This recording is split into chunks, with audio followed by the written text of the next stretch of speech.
नमस्कार, मैं हूं आनंद और आप देख रहे हैं समाचार फोन मीडिया का खास कार्यक्रम सफर कामयाबी का।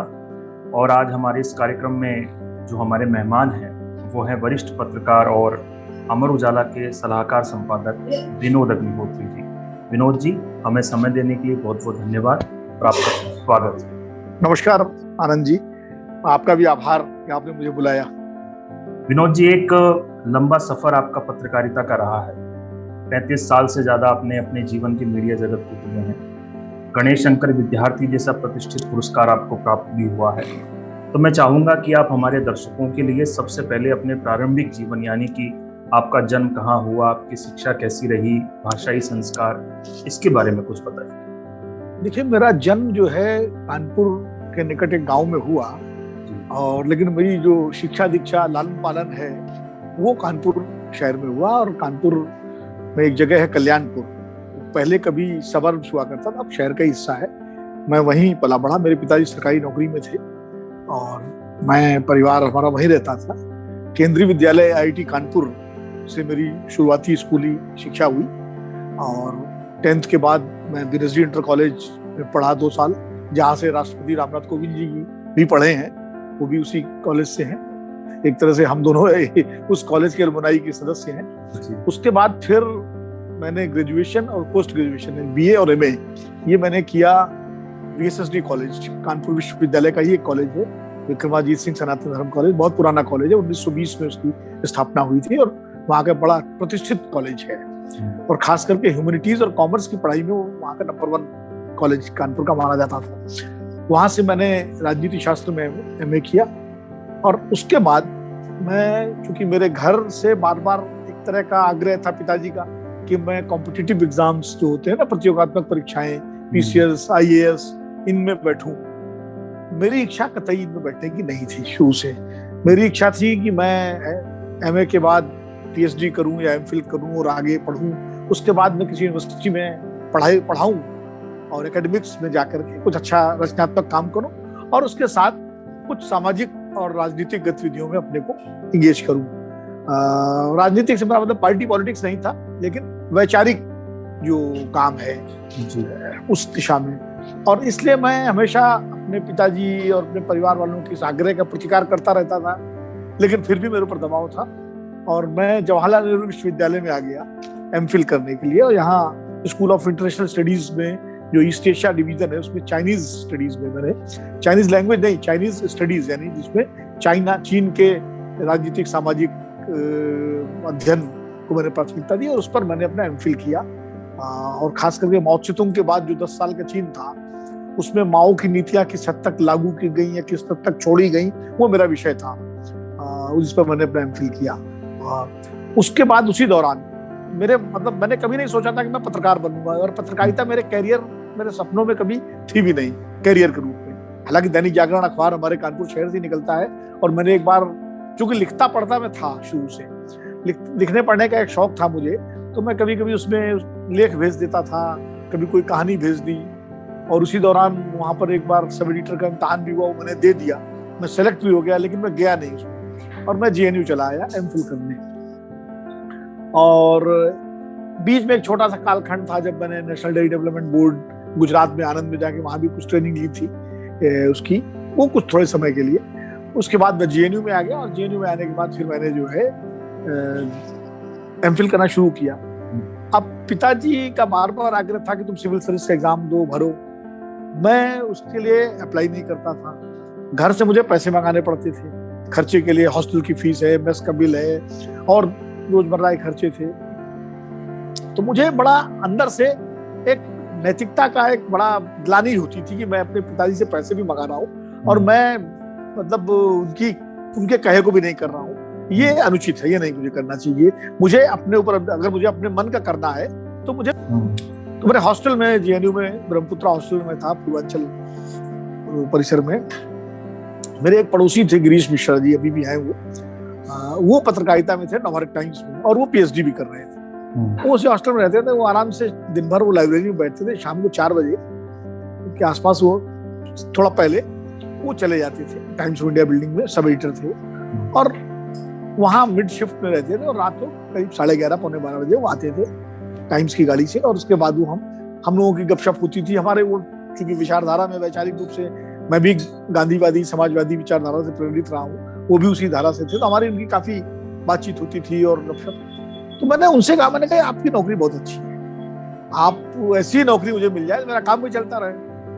तो बोले हाँ मिल तो सकती है, लेकिन इसके लिए प्रयास करना पड़ेगा बंधु, मेरा तो कोई इसमें मैं कर नहीं सकता।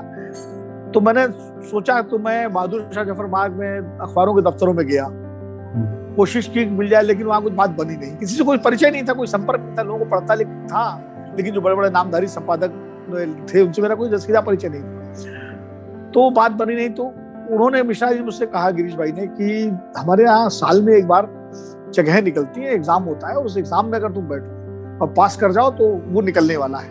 मैंने कहा बताइएगा, कुछ भाषा से संबंधित चीजें होंगी।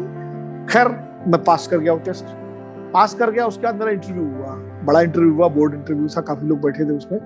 राजेंद्र माथुर जी उस वक्त प्रधान संपादक थे नवभारत टाइम्स, वो बैठे थे। अब उस इंटरव्यू में जब उन्होंने मेरा सीवी देखा, डिटेल्स देखे, तो उसमें उन्होंने देखा JNU pursuing MPhil in school of international studies, Chinese studies. तो माथुर साहब ने मुझसे फिर अंतर्राष्ट्रीय विषयों पर ही बात शुरू कर दी। अच्छा। अब वो भारत की विदेश नीति से लेकर के चीन और भारत की नीति और भारत और एशिया संबंध, और उन्होंने पत्रकारिता पर मुझसे कुछ नहीं पूछा। एक हफ्ते 10 दिन बाद अचानक एक दिन रात को 11 बजे, 11:30 बजे गिरीश मिश्रा जी आए, अब नवभारत टाइम्स ऑफिस से अपना ड्यूटी करके। उन्होंने मेरा कमरे का नॉक किया, और जैसे मैंने खोला, बोले बधाई हो विनोद जी, आपका हो गया सिलेक्शन। मैंने कहा अरे, बोले हाँ, बोले आज रिजल्ट निकल गया, कल लिस्ट लगेगी। तो मैंने पता किया, उसमें आपका नाम है लिस्ट में, और सबसे बड़ी बात है कि सबसे ऊपर आपका नाम। उसके बाद लखनऊ नवभारत टाइम्स चल रहा था, उसके स्थानीय संपादक रामपाल सिंह जी थे, वो आए हुए थे। अब पता नहीं, मुझे नहीं मालूम क्या कारण था कि बाकी सारी जो टीम, जो लोग सेलेक्ट हुए थे, वो सब लोग जयपुर भेज दिए गए, क्योंकि जयपुर का अखबार निकलना था, और मुझे जो है लखनऊ भेज दिया गया। तो मुझे ये रहस्य नहीं समझ में आया कि अकेला मुझे क्यों लखनऊ भेजा गया, बाकी लोग जयपुर भेजे गए, क्योंकि सिलेक्शन ही, जो चयन जो हुआ था, वो जयपुर के लिए हुआ था। तो ये 1985 की बात है, जुलाई अगस्त की बात है। उसके बाद मैं, कोई बात नहीं, मेरे लिए बहुत अच्छा था, क्योंकि कानपुर मेरा घर था, लखनऊ मेरे पास। अब मेरे सामने समस्या बड़ी आई बीटेक। समस्या ये आई कि मैं अपना एमफिल कैसे करूंगा अगर लखनऊ चला गया। मैं तो सोचा था दिल्ली में नौकरी मिलेगी। तो मेरे गाइड थे डॉक्टर नर नारायण दास, अब वो नहीं है, ईश्वर उनको आत्मा को शांति दे, मुझे आज भी उनकी याद आती है। भाई बहुत ही सज्जन और बहुत ही पढ़े लिखे व्यक्ति थे, तो वो उस वक्त गाइड थे। तो दरअसल उस वक्त जो चाइनीज फैकल्टी थी, उसमें जीपी देश पांडे जो थे, वो बहुत रिनाउंड एकेडमिशियन थे, चाइना अथॉरिटी थे, और वो जब पढ़ाते थे, क्लास लेते थे, तो मंत्रमुग्ध होकर मुझको सुनते थे। तो मेरी इच्छा उनके, उसके बाद जो है मुझे डॉक्टर दास के पास में गया, और मैंने उनको कहा सर बड़ी अच्छी खबर है। बोले क्या है? मैंने बताया कि मेरा सिलेक्शन हो गया एज ए जर्नलिस्ट, और वो बहुत खुश हुए, बहुत खुश। अपने फ्रिज से उन्होंने मिठाई का डिब्बा, वो बंगाली मिठाई रखी थी, बंगाली थे भी वो निकाल के लाए, बोले just take it my boy and I am very happy you have got such nice job, Times of India is a very prestigious organisation, you must pursue it. बहुत मैं सुनता ना भी। मैंने कहा सर एक समस्या है। बोले क्या? मैंने सर मुझे लखनऊ जाना पड़ेगा, तो मैं कैसे करूंगा? वो एक मिनट वो चुप रहे, फिर बोले ऐसा है, तुम्हारे क्लासेस तो हो ही चुके हैं, सेमिनार ट्यूटोरियल सब तुम कर चुके हो, अब तो तुमको खाली लाइब्रेरी में बैठना है। मैंने कहा जी। बोले एक काम करना, तुम एक परमिशन ले लो अपने ऑर्गेनाइजेशन से कि महीने में 4 दिन या 5 दिन तुमको छुट्टी मिल जाए, तो तुम आ जाओ, और मैं तुम्हारे साथ बैठ के पूरा तुम्हारा डिसर्टेशन राइटिंग का जो काम है वो करा दिया करूंगा, और उसके बाद तुम चले जाया करो। बट ये किसी को बताना नहीं, अपने हॉस्टल में मत बताना, ना हॉस्टल छोड़ना। आई डोंट वांट कि इस पे कोई वो बताना मत। और ठीक है सर, जैसी आपकी इच्छा। उसके बाद खैर मैंने जाके ज्वाइन कर लिया। वहां रामपाल सिंह जो थे, बहुत ही सहृदय संपादक थे, बहुत खुश हुए। मैंने उनको भी समस्या बताई, उन्होंने तुरंत उस समस्या का समाधान किया। बोले कोई बात नहीं, हफ्ते के 4 जो वीकली ऑफ होते हैं वो आप मत लीजिए, तो 4 तो मैं कंपलसेंट्री ऑफ दे दूंगा, और 2-4 छुट्टियां आपको वैसे ही दे दूंगा, तो आप हफ्ता 10 दिन आराम से आप महीने में जा सकते हैं, तो कोई समस्या नहीं। इस तरह मैंने अपना एमफिल परस्यू किया। मैंने उस वक्त यूनिवर्सिटी का रजिस्ट्रेशन में रहा हूँ, हॉस्टल मेरा मैं जाता था, एक हफ्ता 10 दिन 15 दिन, जो कभी कभी 15 दिन का भी टाइम मिल जाता था, रुकता था, और उसके बाद मैं अपना डिसर्टेशन लिखता था। तो इस तरह मेरा डिसर्टेशन पूरा हुआ, और फिर मैं लखनऊ में 1 साल करीब रहा। तब तक सुरेंद्र प्रताप सिंह दिल्ली आ गए थे नवभारत टाइम्स में, और अखबार का एक्सपेंशन हो रहा था, मुझे दिल्ली बुला लिया गया, और उसके बाद से मेरी फिर ये पत्रकारिता की यात्रा शुरू हो गई।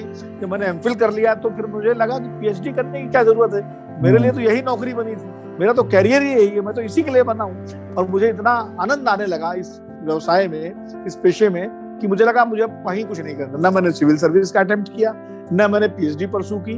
मैंने कहा क्या मुझे किसी कॉलेज में पढ़ाना, यूनिवर्सिटी में पढ़ाना, तो इससे बढ़िया। और टाइम्स ऑफ इंडिया जैसा और ऑर्गेनाइजेशन, नवभारत टाइम्स जैसा अखबार, राजेंद्र माथुर जैसे संपादक, प्रधान संपादक, एसपी सिंह जैसे कार्यकारी संपादक और तमाम सारे सहयोगी, एक से विद्वान पत्रकार राजकिशोर जी थे, सूर्यकांत बाली जी थे, विष्णु खरे, मसूदा आनंद जी, आलोक मेहता जी, ये सारे लोग थे जो उस वक्त वहां पर थे।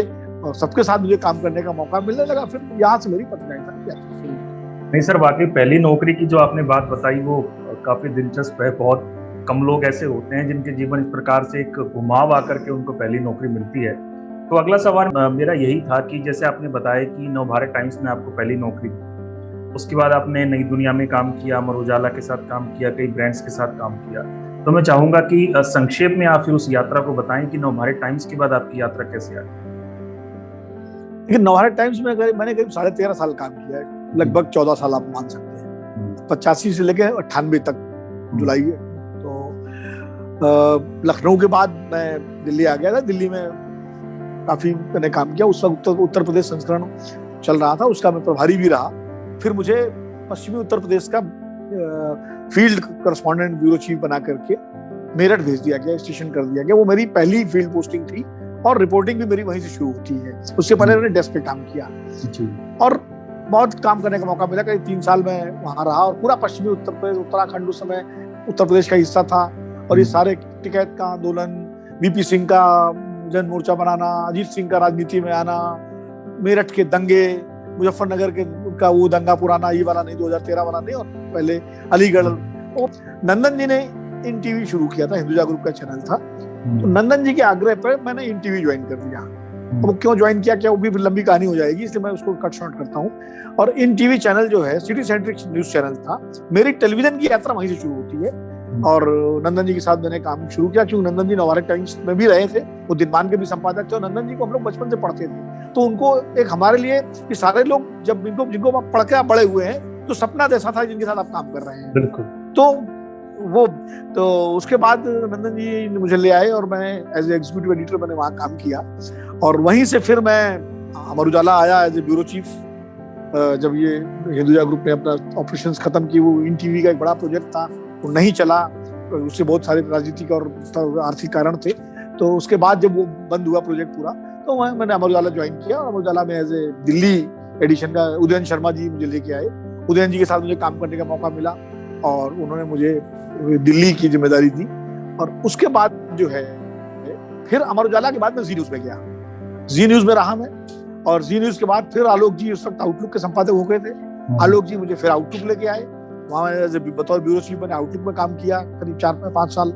और आउटलुक के बाद फिर जब नई दुनिया दिल्ली से निकला 2008 में, तो मुझे उन्होंने नई दुनिया का राजनीतिक संपादक बनाया, पॉलिटिकल एडिटर बनाया। और हमने फिर नई दुनिया में काम किया। फिर नई दुनिया जब बिका और उसका दिल्ली बंद हुआ, तो एक नया अखबार हम लोगों ने शुरू किया नेशनल दुनिया के नाम से। पूरी की पूरी नई दुनिया की टीम उसमें शामिल हो गई। वो बड़ा दिलचस्प प्रयोग है कि ओवरनाइट पूरा अखबार बदल गया। तो उसमें आलोक जी एडिटर इन चीफ थे और मैं उसका मैनेजिंग एडिटर था। करीब 1 साल मैंने वहाँ काम किया। बाद में वहाँ स्थितियाँ ठीक नहीं रही, काम जिस तरह से हो रहा था, प्रोमोटर्स के सामने भी कुछ समस्याएं थी। फिर उसके बाद से मैं अमर उजाला आ गया, वापस अमर उजाला आया। और अमर उजाला में बतौर सलाहकार संपादक 2013 से मैं काम कर रहा हूँ। और यहाँ के प्रबंधन का, यहाँ के जो ओनर है राजू महेश्वरी जी, उनका पूरा विश्वास और प्रेम है। इस तरह से मैं अपना काम यहाँ कर रहा हूँ। सर, जैसा कि आपने बताया कि आपने एक तरीके से महान लोगों के साथ काम किया, राजेंद्र माथुर जी का आपने नाम दिया, एसपी सिंह का आपने नाम दिया, राम कृपाल सिंह जी हो गए, आलोक मेहता जी हो गए। तो मैं कई हमारे उदयन शर्मा जी, नंदन जी, बहुत सारे शर्मा जी हो गए, नंदन जी हो गए। तो दरअसल हमारे जो युवा दर्शक हैं, वो वर्तमान पीढ़ी के जो पत्रकार हैं, वो कहीं न कहीं इन लोगों को जो है भूलते जा रहे हैं। तो मैं आपसे चाहूंगा कि राजेंद्र माथुर जी हो गए, एसपी सिंह है, राम कृपाल जी, आलोक मेहता जी, उदयन जी, अगर आप संक्षेप में इनकी पर्सनैलिटीज का अगर कुछ विश्लेषण हमारे दर्शकों के लिए करें, किस तरीके से इन्होंने अपने पत्रकारों को सपोर्ट किया, कैसे ऑफिस में आप लोगों को सपोर्ट किया, तो वो अच्छा रहेगा दर्शकों।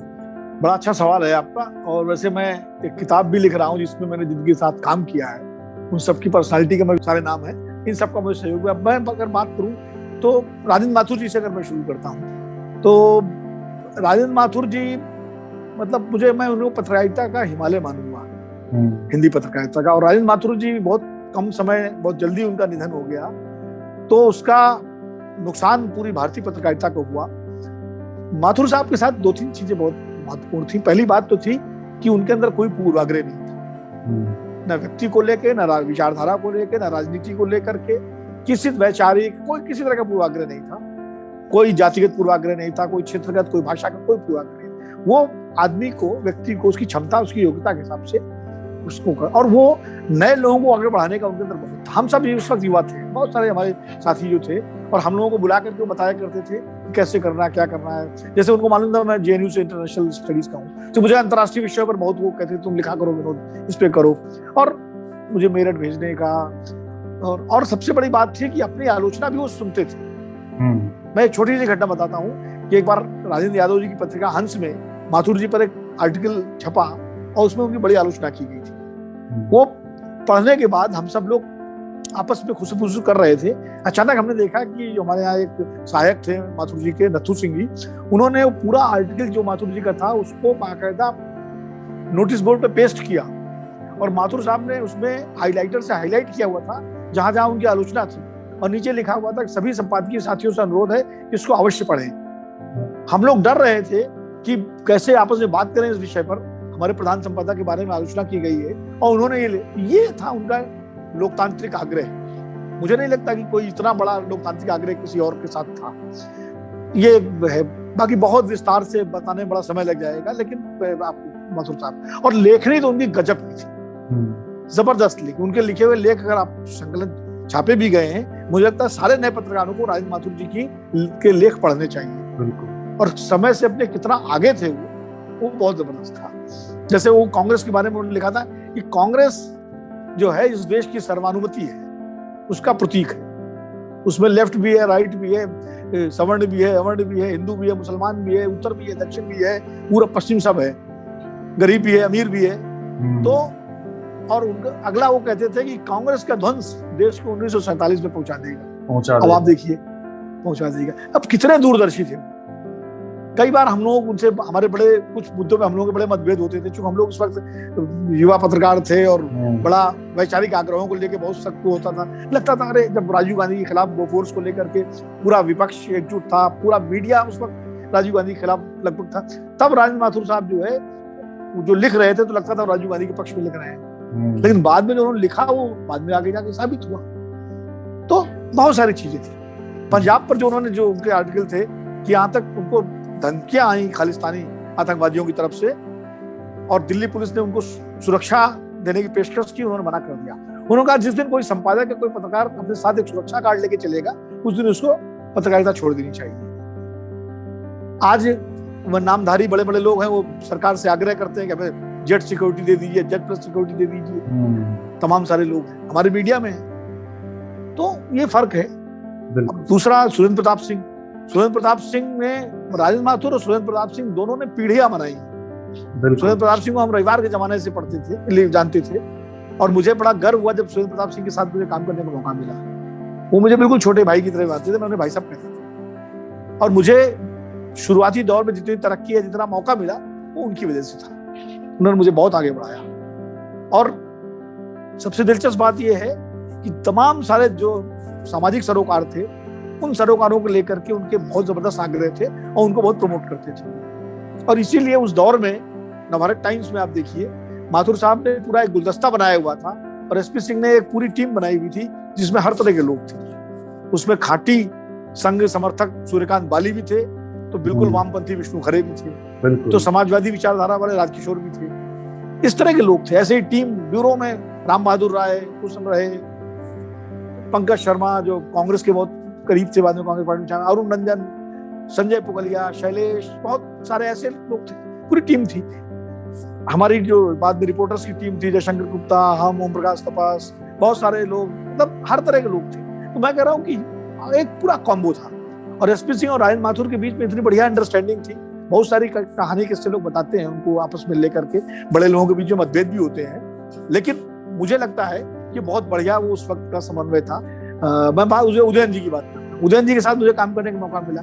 उदयन जी दोस्त, उनके उनके साथ जो सहयोगी होते थे वो दोस्त होते थे और बहुत ही खुले, उनके साथ वो मजाक करते थे, हंसी मजाक, जैसे अपने वो इतना जल्दी सहज हो जाते थे। आप कितने भी तनाव में हो उदयन जी आके छेड़ देते थे, और कोई ऐसा मजाक बिल्कुल जो ब्रजमंडल का हंसी मजाक वाला हास्य है, हो सकता है उसमें कुछ वैसे शब्द भी बोल दें नॉनवेज वाले जो है, जिससे हम लोग कि एकदम आदमी हंस पड़ेगा या वो हल्का कर दे एकदम आदमी बिल्कुल। और मेरे साथ उदयन जी का ऐसा संबंध था अपने काम के अलावा, क्योंकि मेरे पड़ोस में ही रहते थे, तो हम लोग सुबह मॉर्निंग वॉक में साथ जाते थे, और उसके बाद जितनी बातें उनसे होती थी मीडिया को लेके, राजनीति को लेके, गजब की समझ थी उनकी मुद्दों को लेकर के और खबरों को लेकर के, और लेखनी थी उनकी जबरदस्त, और खबरों के मामले में बहुत जबरदस्त पकड़ थी उनकी। नेपाल घूमने गए परिवार के साथ, वहां ऋतिक रोशन के बयान के खिलाफ प्रदर्शन हो गया, वो रिपोर्टिंग करने लगे। अशोक गहलोत मुख्यमंत्री थे उस वक्त भी, उन्होंने लंच पे बुलाया उनको, वो उनसे लंच पे गए हुए थे, अचानक उसी दिन राजेश पायलट की डेथ हो गई दुर्घटना में, उदयन जी वहां से रिपोर्टिंग करने लगे। रिपोर्टिंग करने लगे। तो शरद यादव के साथ वो जनता दल के सम्मेलन में गए हुए थे पटना, और वहां एयर क्रैश हो गया, वहां से रिपोर्टिंग करने लगे, जबकि सब वो संपादक थे। तो ये उनका रिपोर्टिंग को लेकर जुनून था। वो कहते थे जर्नलिस्ट हमेशा रिपोर्टर रहता है, रिपोर्टर हमेशा सोल्जर रहता है, जैसे सोल्जर अगर जनरल भी हो जाए तो सोल्जर रहेगा, तो उनका था मैं संपादक भी हो जाओ तो वो रिपोर्टर जरूर रहना चाहिए। इसी तरह नंदन जी तो साहित्य, पत्रकारिता, कवि और व्यक्ति के रूप में मुझे लगता है बहुत बड़े इंसान थे, बहुत बड़े इंसान थे। जब तक वो दिनमान में रहे, नवभारत टाइम्स में रहे, तमाम तरह की गुटबाजी, वो साहित्य की गुटबाजी अखबारों में सब होती रहती थी, उसमें सब लोग तरह तरह की टिप्पणियां। मुझे जब उनके साथ काम करने का मौका मिला तो मैं बताता हूं आपको कि मुझसे उन्होंने एक ही शब्द कहा था जब मुझे ज्वाइन कराया था, कि विनोद मैं अगाध विश्वास देता हूं और तुमको पूरी आजादी है, तुम कुछ भी करो इस प्रोडक्ट जो तुमको मैं चैनल का जो हेड बना रहा हूं। तो मैंने उनसे कहा था कि सर मैं उस विश्वास की अगाध रक्षा करूंगा, और मेरे उनके संबंध वैसे ही रहे, बिल्कुल पुत्रवत। आज भी उनके परिवार के साथ, उनकी दोनों बेटियों के साथ वो मुझे भाई मानते। आनंद स्वरूप वर्मा हिंदी के बहुत संघर्षशील पत्रकार हैं, अभी भी हैं, समकालीन तीसरी दुनिया वो निकालते रहे, कई अखबारों में रहे, और ट्रेड यूनियनिस्ट भी हैं वो, पत्रकारों की ट्रेड यूनियन। उसमें नंदन जी जब संडे मेल में थे, और संडे मेल के जब संपादक थे, संडे मेल जब बंद हुआ तो उस वक्त तमाम सारे मामलों के वहां धरना प्रदर्शन चल रहा था। आनंद स्वरूप वर्मा उसमें लीडर थे, और उन्होंने काफी उस वक्त जो होता है ट्रेड यूनियन मूवमेंट में आलोचनाएं होती है, निंदाएं होती हैं, इसको बहुत विरोध किया नंदन जी का। कुछ समय बाद जब हम इंटरव्यू में थे और मैं अपने केबिन में बैठा हुआ था स्टूडियो में, अचानक एजेंसी से एक टेक आता है। वो टेक था यूएनआई का, जिसमें था कि आनंद स्वरूप वर्मा को शंकर भगवान योगी पुरस्कार मध्य प्रदेश सरकार ने, कि कोई संस्था देती, सरकार नहीं, इस संस्था का पुरस्कार था, वो सम्मान, पहला सम्मान उनको मिला है। तो मुझे लगा कि ये खबर जानी चाहिए। फिर मुझे ध्यान आया कि नंदन जी के उनके संबंध तो बड़े तल्ख थे, तो ये खबर अगर मैं लूंगा, कल को नंदन जी ने नाराज जो एडिटर इन चीफ भी है वो, मैं खाली उनको लिस्ट भेज देता था कि आदमी ये ले रहे हैं, वो कभी उस पर कोई सवाल, उसमें कुछ एडिशन ही कर देते थे, कभी मना नहीं करते। तो मैंने सोचा कि उनसे पूछूं, मैं फोन उठा रहा था उनको करने के लिए, लैंडलाइन फोन होता था उसमें, मोबाइल आया गया था, कि अचानक मेरी जो फैक्स मशीन थी उस पर टेक आने लगा, और वो यूएनआई का वही टेक था जो मेरे पास भी आया था, और उसमें नंदन जी की टिप्पणी थी कि विनोद इस खबर को प्रमुखता से बुलेटिन में लगाएं, और संभव हो तो आनंद स्वरूप वर्मा का इंटरव्यू भी कराएं। हाँ, मैंने तुरंत उनको फोन किया, मैंने सर मैं तो ये पूछने वाला था आपसे। बोले तुम पूछने क्यों वाले थे? मैंने कहा मैं पुरानी बैकग्राउंड थी। तो बोले वो बैकग्राउंड अपनी जगह थी, खबर अपनी जगह है, और मेरी आनंद की दुश्मनी थोड़ी है, ठीक है, वो उसमें अपनी भूमिका निभा रहे थे, मैं अपनी भूमिका निभा रहा था, और जाओ इंटरव्यू कराओ, मेरी बात भी करा देना। ये बात फिर मैंने खबर लगाई, उनको आनंद स्वरूप वर्मा जी का इंटरव्यू कराया, वर्मा जी को बताया, वर्मा जी बड़े भावी विवल हुए। तो ये देखिए, ये बड़प्पन था, इस तरह की वो व्यक्तित्व थे, और बहुत सारी घटनाएं हैं उन लोगों के साथ जो मैं कभी जीव लिखूंगा, ये मैं तो आपको बता रहा हूँ। अब इसी तरह अगर आप आलोक जी की मैं बात करूं, आलोक जी ने तो मतलब मुझे नवभारत टाइम्स जी न्यूज से मैं गया हूं तो मुझे उन्होंने आउटलुक में मौका दिया, पहले नवभारत टाइम्स में मौका दिया, फिर आउटलुक में मौका दिया, उसका नई दुनिया में। तो मेरी जितनी आगे की जो ग्रूमिंग हुई, जहां मुझे इन लोगों ने छोड़ा था, एसपी सिंह और माथुर साहब और नंदन जी और उदयन जी ने, वहां से मुझे आलोक जी ने उठा करके, और आज मैं जहां हूं वहां तक पहुंचाया। ये उनकी बहुत बड़ी भूमिका, और वो भी बहुत अपने सहयोगियों के साथ बहुत फ्रेंडली, बहुत ही मतलब खबरों को लेकर के वेल इन्फॉर्म, खैर वेल इन्फॉर्म तो ये एसपी सिंह, उदयन जी, आलोक मेहता, ये तीनों के बारे में मैं कहूंगा इतने ज्यादा वेल इन्फॉर्म रहे हैं कि इनको आगे ही खबर का पता होता है कि कोई खबर लेके आप जाइए पॉलिटिकल खबर, तो उन्हें पता होता है आगे इसमें क्या डेवलपमेंट होने वाला है। और कई बार ऐसा हुआ मेरे साथ कि मैंने जाके उनको बताया तो उनका इसमें ये और पता कर लेना, ये भी हो रहा होगा। वेल इन्फॉर्म और पूरी स्वतंत्रता, अपना पॉइंट ऑफ व्यू बता देंगे कि भाई ये चीज है। जैसे आलोक जी के साथ मुझे मालूम है कई चीजों को लेकर उनके बड़े रिजर्वेशन थे, लेकिन मैंने उन पर लिखा खूब और कभी उन्होंने नहीं रोका मुझे। हंसते थे, बोले ठीक है लिखिए, नहीं रोका उन्होंने। तो हर आदमी के कुछ ना कुछ रिजर्वेशन होते ही हैं, लेकिन कभी नहीं रोका। तो और सबसे बड़ी बात यह है कि आपको मैं बताऊं कि आलोक जी कॉलम लिखते थे प्रशंसा, आउटलुक में भी छपता था और नई दुनिया में छपता था, तो वो अक्सर मेरे पास भेजते थे। तो मैंने उनसे पूछा, मैंने मेरे पास क्यों भेजते, आप तो एडिटर इन चीफ है। बोले नहीं विनोद, पॉलिटिकली इसमें कहीं कोई कमी बेसी हो तो तुम बता तो दोगे मुझे, और जरूरी है कि एक बार जो है कोई दूसरा भी देखे। मैंने कहा मुझे बड़ा संकोच लगता है कि आपकी चीज को मैं क्या देखूंगा। बोले नहीं तो ये देखिए, आज तो अगर कोई सब एडिटर किसी सीनियर की कॉपी पे कुछ लगा दे तो उसकी नौकरी को चली जाए। बिल्कुल। तो ये स्थिति होती है। और वो कैसे, मैंने कई बार कही ठीक कराई, जब सर भाई साहब, उनको मैं भाई साहब ही कहता था, भाई साहब ये बात मुझे समझ नहीं आ रही। बोले इसमें क्या है, फिर वो बहस करते थे, फिर वो कन्विंस हो जाते थे, उसको ठीक कर चेंज कर देते। न्यूज रूम में, ब्यूरो मीटिंग में उनका इतनी बहस होती थी, बाहर से कुछ सुने लड़ाई हो रही है, लोग समझेंगे झगड़ा हो रहा है, और उसके बाद फिर हंसते हुए जो है हम लोग आए। और खाने खिलाने के बहुत शौकीन आलोक जी। हम लोग तो आउटलुक की सारी मीटिंग जो है, छोटी सी हमारी टीम थी, तो कभी दिल्ली हाट के किसी रेस्टोरेंट में, कभी जो है आपका स्टॉप जो कॉम्प्लेक्स है, कभी किसी होटल में, वही मीटिंग होती थी हमारी। वो ले जाते थे, खूब खिलाते पिलाते, और जिस दिन जिस कवर स्टोरी खूब चर्चा होती थी तो विशेष दावत उनकी तरफ से। पर सर कहीं कहीं एक नाम में और एक बस 30 सेकंड ले लूंगा, रामपाल सिंह जी का, जो मेरे प्रथम संपादक थे, जिनके लखनऊ में वो इतने केयरिंग थे अपने स्टाफ को लेकर के कि जब मैंने ज्वाइन किया तो सबसे पहले पूछा तुम रहोगे कहाँ लखनऊ में। मैंने सर अभी तो मेरा ठिकाना नहीं है। बोले मैं करता हूँ इंतजाम, और उन्होंने मेरे रहने का 10 दिन का इंतजाम कराया, और बोले 3 दिन तो कमरा ढूंढ लेना, तो वरना किसको फिक्र पड़ती है। और उसके बाद लगातार उन्होंने मुझे डेस्क पर रहते हुए मुझे रिपोर्टिंग कराई मुझसे। मेरी उसमें सांस्कृतिक रिपोर्टिंग बड़ी रुचि थी, बोले कल्चरल रिपोर्टिंग सारी आप करना, और बड़े बड़े असाइनमेंट दिए। फिर जो मैं इंटरव्यू करके लाता था खूब छापे उन्होंने, उस टाइम तो यंग थी, तो उनका अगर मैं स्मरण नहीं करूंगा तो मुझे लगता है उनके साथ जाती होगी। इसी तरह रामकृपाल सिंह, सूर्यकांत बाली जी, जैसे बाली जी के बारे में मैं कहूँ, हमारे वो एडिट पेज देखते थे, माथुर साहब ने एडिट पेज, संघ विचारधारा के व्यक्ति हैं, लेकिन वो लिखते थे अपना लेख, उसके बाद हम लोग उनसे बहस करते थे, फिर वो कहते थे आप इसके खिलाफ अपना लेख लिखिए, मैं छापूंगा, और हम लिखते थे, वो छापते थे नवारे टाइम्स में। तो उनका भी मैं इस मामले में, विष्णु खरे जी उद्भट विद्वान व्यक्ति थे, थोड़ा खरे थे अपने नाम के हिसाब से, थोड़ा गुस्सैल थे, गुस्सा जल्दी आता था उनको, लेकिन अपने विषय में पारंगत थे। उनके साथ बात करने में जो आनंद आता था। प्रयाग शुक्ला जी, राजकिशोर जी, पूरा ये सब डिक्शनरी थे ये लोग, एक तरह से इंसाइक्लोपीडिया। बहुत सारे लोग, वसुधा आनंद, वो अभी भी हैं, बहुत ही सज्जन व्यक्ति, भले व्यक्ति, कहाँ तक मतलब इस पूरी तरह से स्पेस, अपनी आलोचना अपने आप खुद बैठ के सुनते थे। तो ये बहुत सारे लोग हैं मेरे सीनियर्स जिनके साथ मैंने काम किया है।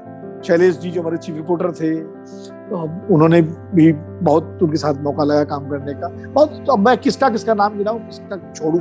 मेरे साथ तो ये अमर उजाला में राजेश टपरिया जी हमारे एग्जीक्यूटिव एडिटर थे, उनके साथ भी मैंने काम किया, उन्होंने बहुत मुझे सहयोग किया। तो इस तरह से, और अगर आप चर्चा करेंगे इस कॉलम में तो मैं अपने जिन कंपनी समूहों में मैंने काम किया है उनके ओनर्स पे भी मैं बात कर सकता हूँ जी। पर सर मैं यही चर्चा से यही बात मैं पूछना चाह रहा था कि वर्तमान में जो संपादक होते हैं या एडिटर इन चीफ होते हैं, आपको लगता है कि कहीं न कहीं उस शालीनता की, सौम्यता की वर्तमान में कमी है? मतलब जैसे आपने कहा कि आप एसपी सिंह को भाई साहब बोल देते थे, तो वर्तमान में तो कोई पत्रकार कल्पना भी नहीं कर सकता कि वो किसी टीवी चैनल के या अखबार के एडिटर इन चीफ को भाई साहब बोल दे। हाँ, ये बात सही, स्थितियां बहुत बदल गई हैं, लेकिन मुझे अगर कोई बोलेगा तो मुझे अच्छा लगेगा जी। मैं तो चूंकि उसी संस्कार से निकला हूँ,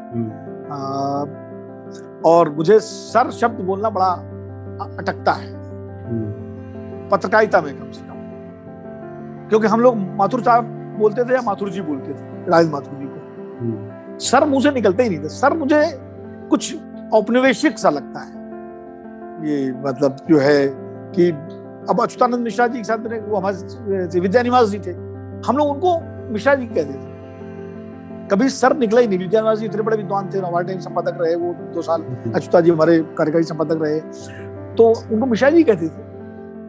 कभी या तो भाई साहब, आलोक जी को जैसे मैं भाई साहब कहता हूँ, उदयन जी को मैं उदयन जी कहता था, पंडित जी कहते थे उदयन जी को, एसपी सिंह को भाई साहब कहते थे, और सर तो मेरा कभी किसी के लिए निकला ही नहीं जी। अब सर का चलन कि अगर सर ना बोले तो बड़ा हो जाए।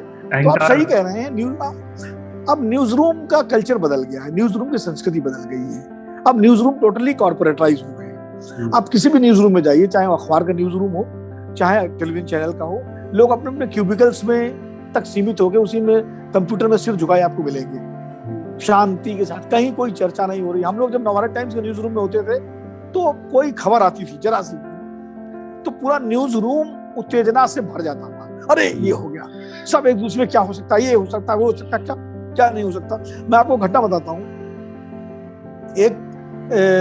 उस समय पंजाब का आतंक बहुत जबरदस्त था, पंजाब में जो खालिस्तानी आतंकवाद था। अमेरिका में 2 पकड़े गए सिख लड़के और आतंकवादी संपर्कों के आरोप में पकड़े गए। तो उसमें जो है हेडिंग लगाया किसी ने कि 2 सिख युवक गिरफ्तार। तो मैंने उस पर आपत्ति कर दी। मैं उस वक्त जूनियर था पूरे डेस्क में। मैंने कहा सिख आप क्यों लिख रहे हैं, भारतीय क्यों नहीं लिख रहे हैं, तो हिंदुस्तानी है, इंडियन है, वो नहीं सिख है। तो हमने कहा अगर कोई हिंदू पकड़ा जाएगा तो हिंदू युवक लिखेंगे आप तो भारतीय युवक लिखेंगे ना। कोई मुसलमान पकड़ा गया, मुस्लिम युवक तो नहीं लिखेंगे, भारतीय लिखेंगे। जैन पकड़ा जाएगा, जैन युवक तो नहीं लिखेंगे। तो सिख क्यों लिख रहे हैं, यहीं से तो अलगाववाद शुरू होता है। अब वो सज्जन जो थे, चीफ सब थे, हम जो सीनियर थे, बोले अजीब बात करते हो। मामला न्यूज एडिटर तक गया, हरीश जी न्यूज एडिटर थे, हरीश अग्रवाल जी। तो वो कुछ ढुलमुल हो गया कि क्या करें, बात तो ये लड़का भी सही कर रहा है, बात ये सीनियर आदमी है। तो बोले भाई सिंह साहब से पूछ लेते हैं, एसपी सिंह साहब के पास। तो एसपी सिंह से पास ले गए। तो एसपी सिंह बोले विनोद की बात में दम है, भारतीय युवक लिखिए, अंदर जाने दीजिए, उनका नाम कुलविंदर और अमरिंदर, उससे खुद ही पता लग जाएगा कि वो सिख है। तो या अंदर लिख दीजिए, हेडिंग में ही जाने दीजिए। तो ये स्पेस आज संभव है क्या? नहीं है आज संभव। तो ये गया है। मतलब मैं इसको बहुत 1-2 वाक्यों में बात करूं, पूरी माफी के साथ क्षमा मांगते हुए, अब तरक्कियां बहुत जल्दी मिलने लगी। अब हर एक पदनाम में जो एडिटर लगा हुआ है, कोई बिजनेस एडिटर है, कोई स्पोर्ट्स एडिटर है, कोई एडिटर एट लार्ज है, कोई फिल्म एडिटर है, कोई मतलब जितने भी दाएं हैं सबके एडिटर हो गए। पहले एक एडिटर होता था, उसके नीचे न्यूज एडिटर और असिस्टेंट एडिटर ही होते थे। फिर एडिटर इन चीफ होने लगा तो एग्जीक्यूटिव एडिटर आ गए। अब तो एक तो तरक्कियां बहुत जल्दी मिलने लगी, 3-3, 4-4 साल, 5 में। उस जमाने में सब एडिटर 10 साल रहने के बाद सीनियर सब होता था। मैं नहीं कह रहा हूँ कि वो जमाना कोई बहुत अच्छा था, इतना लंबा भी नहीं होना चाहिए कि आदमी फ्रस्ट्रेट हो जाए। लेकिन एक तो ये हो गया, दूसरा एक और हो गया है, कारपोरेटाइजेशन होने की वजह से जो लेगेसी ट्रांसफर होती थी एक दूसरे, जैसे हम आए तो हमारे जो सीनियर्स थे उन्होंने वो लेगेसी हमको ट्रांसफर की इस डिस्कशन के थ्रू, जीवंत न्यूज रूम के जरिए। वो सीनियर्स धीरे धीरे जाते आउट होते गए और हम लोग टेक ओवर करते गए। अब उस चीज नहीं है। अब क्या है, एक यंग सब एडिटर आया, वो अपने काम से काम, जैसे सरकारी नौकरी होती है या बैंक की नौकरी होती है या नगर पालिका की नौकरी होती है, अपने टाइम से आया, उसमें बैठा रहा, टिफिन लेके लंच में चला गया, लंच कराया, किसी से कोई इंटरेक्शन नहीं, कुछ नहीं, कोई बातचीत नहीं। और उसके बाद कभी मतलब हालत ये हो जाती है, 4-5 साल नौकरी करने के बाद लोग जब जाने लगते हैं तब नमस्ते करने आते हैं, सर मैं फलाने जगह मेरा सिलेक्शन हो गया, मैं जा रहा हूँ। वो जो एक बौद्धिक इंटरेक्शन नहीं होता, वो बिल्कुल वो लेगेसी, जो परंपरा एक दूसरे से जो एक पीढ़ी दूसरी पीढ़ी को जो देती थी, वो प्रक्रिया खत्म हो गई, टूट गई। न्यूज रूम में चर्चाएं बंद हो गई, न्यूज रूम में डिस्कशन, जो आपस में वैचारिक जो बहसें वो सब बंद हो गए। तो जो ग्रूमिंग होनी चाहिए नई पीढ़ी की, नए पत्रकारों की, जो बच्चे आते हैं मास कम्युनिकेशन से ट्रेनिंग लेकर के, वो सब खत्म हो गया। तो वो हो गया। फिर संपादक नाम की जो संस्था है, उस संस्था का अब बची कहाँ है संस्था उस तरह से।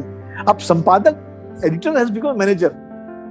तो अब पहले एडिटर इंस्टीट्यूशन होता था, वो एडिटर जो है वो अखबार भी निकालता था, वो समाज में भी उसकी प्रतिष्ठा होती थी।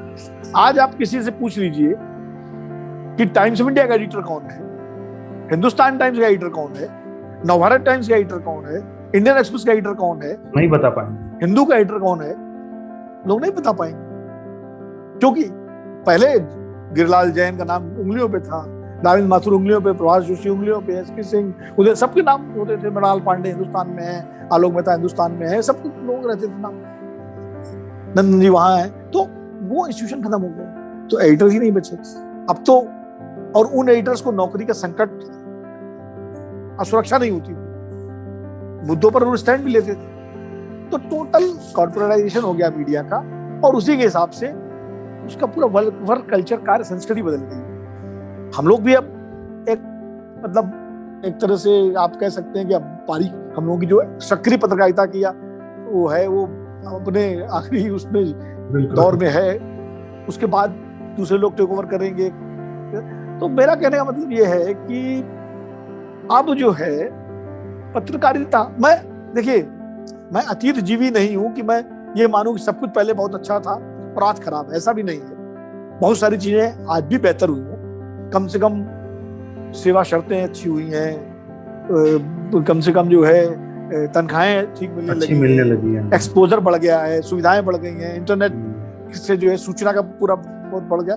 मुझे लगता है कि कुछ पुरानी अच्छी चीजें हों और कुछ नई अच्छी चीजें हों और दोनों का समन्वय हो तो एक आदर्श स्थिति बन सकती है। और इस पर ध्यान देना चाहिए, खास करके उन लोगों को जो बड़ी कुर्सियों पर बैठे हुए हैं, यानी अखबारों में, चैनलों में जो बड़ी कुर्सियों पर बैठे हुए हैं, वो उनको ध्यान देना चाहिए कि वो अपने को छोटा न साबित करें। जिन कुर्सियों पर बैठे हैं वो कुर्सियां बड़ी हैं, उन कुर्सियों के हिसाब से ही अपने व्यवहार में व्यवहार करें और अपने जो जूनियर्स हैं या सहयोगी हैं उनके साथ एक मानवीय व्यवहार करें, काम लें, मुस्कुरा के काम लें, हंस के काम लें, प्यार से काम लें, और जहां जरूरत पड़े वहां डांट भी दें। लेकिन हम लोगों को भी डांट पड़ी है, ऐसा नहीं डांट नहीं पड़ी, लेकिन वो डांट ऐसी पड़ती थी जैसे पिताजी डांटते थे घर। उसके बाद तो वो है तरीके से एक कैप्टन के रोल में रहे, कप्तान किस तरह से, किससे फील्डिंग करानी है, किससे बैटिंग करानी है, किसको विकेट कीपर बनाना है, किसको लॉन्ग लेग बाउंड्री पे खड़ा करना है, किसको मिड ऑन बाउंड्री पे, तो ये कैप्टन की जिम्मेदारी होती है। तो एडिटर को भी पहचानना चाहिए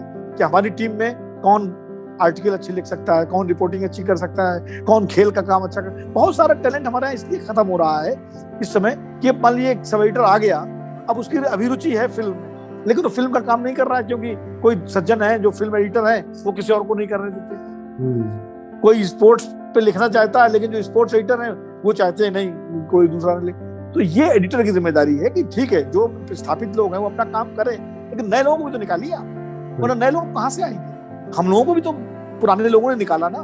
बिल्कुल आपकी बात सही है। और विनोद जी, आपने हमें समय दिया, अपने कैरियर के बारे में बात की, अपने अनुभवों के बारे में बात की और उन महान संपादकों के बारे में बात की जिनके बारे में आज की जो युवा पीढ़ी है उसके लिए जानना बहुत जरूरी है।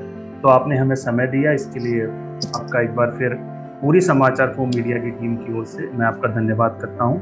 नमस्कार। नमस्कार। Thank you.